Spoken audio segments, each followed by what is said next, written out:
ये तीन जो बैंक हैं ये अपनी हिस्सेदारी यस बैंक से फिलहाल के लिए कम नहीं कर रहे हैं। तो ये चीज़ सोचने वाली पड़ गई है कि अडानी इंटरप्राइजेज ने सारी कंपनियों से कम की बोली कोल इंडिया के लिए जो निर्यात, इसलिए गलत चीज़ों को त्यागिए, नशे से दूर रहिए और जुए वाली चीज़ें कभी भी शेयर मार्केट में आजमाने की बिल्कुल भी आपको ज़रूरत नहीं। मैं आपको इतनी सी एक बात बताऊँ।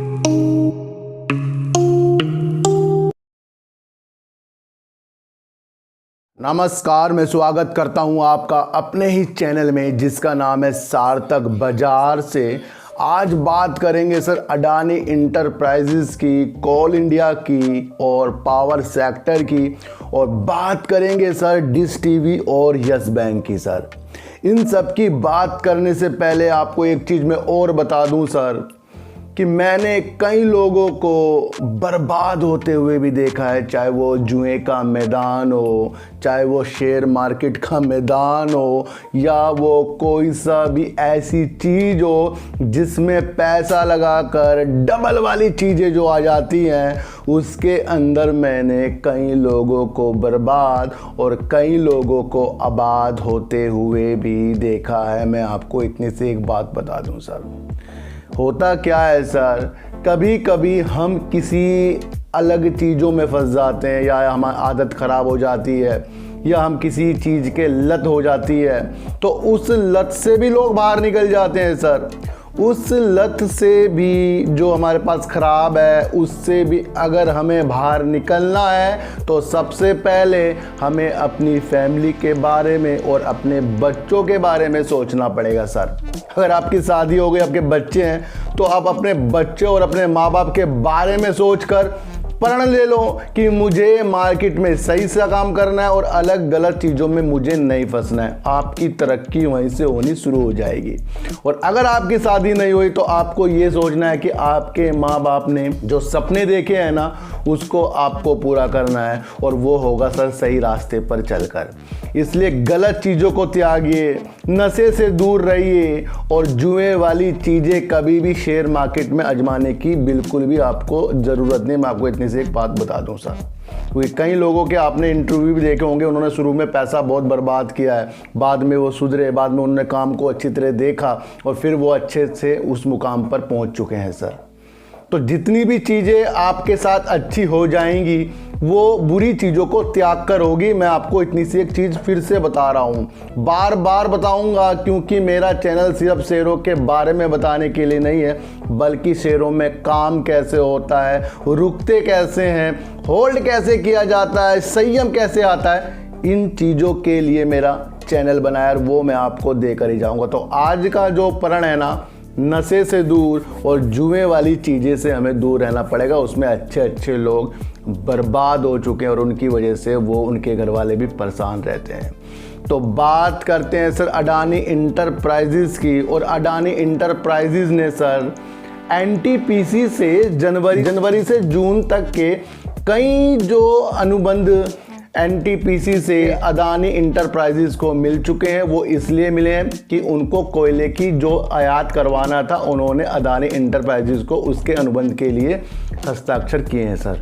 और आपको पता ही है कि अडानी की कोयले की खदान ऑस्ट्रेलिया में भी है, और पिछले साल उन्होंने वहाँ से पहली खेप भी कोयले की इंडिया भेजी थी सर। तो यानी कि आयात करने में कोयले को, उसमें सबसे बड़ा नाम जो निकल कर आ रहा है वो आ रहा है सर अडानी जी का, यानी अडानी इंटरप्राइजेज का। और जितनी भी कंपनियां थर्मल पावर से चलने वाली है उसके अंदर कोयले की आवश्यकता रहती है, और कोयले की वजह से कई दिनों से आपको कठिनाइयों का सामना, कट का सामना और शेयर प्राइस का गिरने का सामना भी आपको करना पड़ रहा है।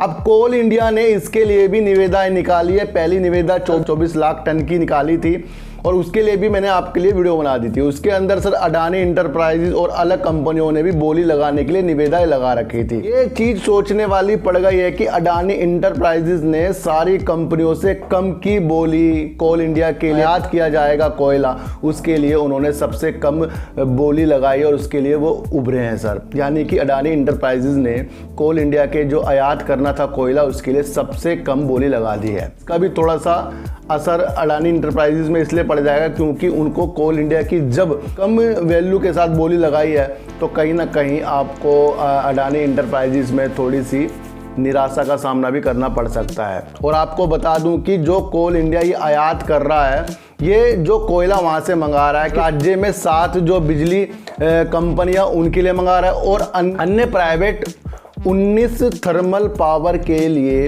ये कोयला मंगा रहा है सर।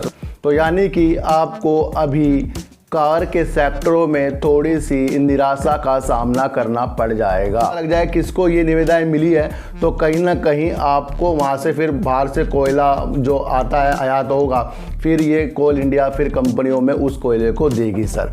तो ये प्रोसीजर सर लंबा हो जाता है और मैंने आपको पहले ही बता रखा है कि आपको थोड़ा दूर का जेपी पावर में, आर पावर में और आपका पावर सेक्टर में अगले साल की प्लानिंग अब आपको करनी पड़ेगी। और जैसे ही ठंड का मौसम आता है फिर आपको अपनी थोड़ी सी होल्डिंग आपको जेपी पावर, आर पावर में हल्की सी बढ़ानी पड़ सकती है, क्योंकि अगला आने वाला जो साल होगा वो कोयले की वजह से जो पूर्ति हो जाएगी उसमें अच्छे संकेत भी ला सकता है। तो बात करते हैं सर यस बैंक और डिश टीवी की। और यस बैंक और डिश टीवी की बात इसलिए भी करेंगे कि एक तो इसके अंदर बहुत ही अच्छी न्यूज़ निकल कर आई है। जब मार्च 2020 में कई बैंकों ने यस बैंक को बचाया था जिसमें बहुत सारे बैंक थे, और अब एक न्यूज़ निकल कर आ रही है कि SBI, HDFC बैंक और ICICI बैंक अपनी कोई सी भी होल्डिंग यानी हिस्सेदारी कम नहीं करेगी। बाकी कर सकते हैं, लेकिन ये 3 जो बैंक हैं ये अपनी हिस्सेदारी यस बैंक से फ़िलहाल के लिए कम नहीं कर रहे हैं। तो ये एक पॉजिटिव न्यूज़ है, क्योंकि इन्हीं बैंकों ने यस बैंक को जो पैसा दिया था, हिस्सेदारी ली थी, उसके द्वारा इन्होंने उसको बचा रखा है। बाकी बैंक हैं उन्होंने भी की थी, लेकिन फ़िलहाल ये 3 बैंक हैं ये अपनी हिस्सेदारी यस बैंक से बिल्कुल भी कम नहीं कर रहे हैं। ये एक न्यूज़ पॉजिटिव निकल कर सर यस बैंक के लिए आ रही है। अब यस बैंक के MD और CEO जिनका नाम है प्रशांत कुमार जी ने, उन्होंने डिश टीवी के लिए एक चुप्पी तोड़ी है। चुप्पी इसलिए तोड़ी है कि उनसे पूछा गया कि आपने डिश टीवी में इस तरह के क्या चीज़ करी कि आप अपना जो बोर्ड मेंबर वहाँ पर बिठाना चाहते थे। तो डिश टीवी के लिए यस बैंक ने कहा है कि जो उन्होंने डिश टीवी के प्रमोटरों को पैसा दिया था, कर्ज दिया था, उसके बदले उन्हें शेयर मिल गए थे। अब शेयर की अमानत यानी शेयर के मूल्य को बचाने की जिम्मेदारी उनकी बैठ जाती है। अगर जो शेयर उनके पास है वो शेयर गिरेंगे तो उनका जो हिस्सेदारी है उसमें भी थोड़ी कमी आने की शुरुआत हो जाती है मूल्य में सर। तो इसलिए उन्होंने ये कदम उठाया था और उन्होंने डिश टीवी को सुझाव दिया था, कई लोगों के नाम दिए थे कि आप इनको बोर्ड में बिठा सकते हैं, लेकिन डिश टीवी ने नकार दिया था और अलग एजेंडा लेकर इसे कोर्ट तक के वो लेके गए थे सर। और ये जो एजेंडा वो बना रहे हैं डिश टीवी, बैंक के लिए तो बुरा असर डाल ही रहा था, बल्कि शेयर धारकों के लिए भी बुरा असर डाल रहा था।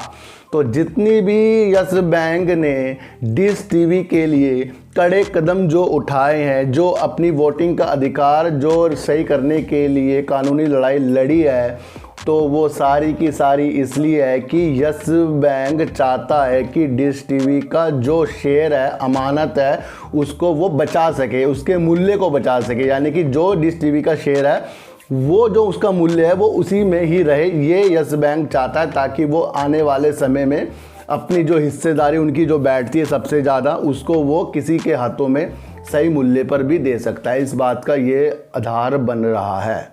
तो सारी की सारी संभावना आपको जांचनी चाहिए। यस बैंक में SBI, HDFC bank, ICICI bank अपनी होल्डिंग को कम नहीं कर रहे हैं, हिस्सेदारी को कम नहीं कर रहे हैं। ये एक पॉजिटिव न्यूज निकल कर आ रही है। और डिश टीवी के ऊपर वो अभी अपने अधिकार को जो जताना चाहता है वो सिर्फ शेयर के मूल्य को बचाने के लिए उसने ये कड़े कदम उठाए थे। और अडानी इंटरप्राइजेज ने कोल इंडिया की जो निविदाएं थी उसमें सबसे कम बोली लगा दी है। तो आपको अपने अनुसार ही हर चीज़ों को समझना है और इस मार्केट में बिल्कुल संयम से, सब चीज़ों से हल्के होकर ही इस मार्केट को आपको समझना है सर। तो चीटी को आटा दीजिए, गाय को रोटी दीजिए और अपने बच्चों को ज़्यादा से ज़्यादा प्यार कीजिए, क्योंकि बच्चे ही आपकी मासूमियत से किस्मत पलटेंगे। तो फिर मिलेंगे आपसे नई वीडियो के साथ, जब तक के लिए नमस्कार।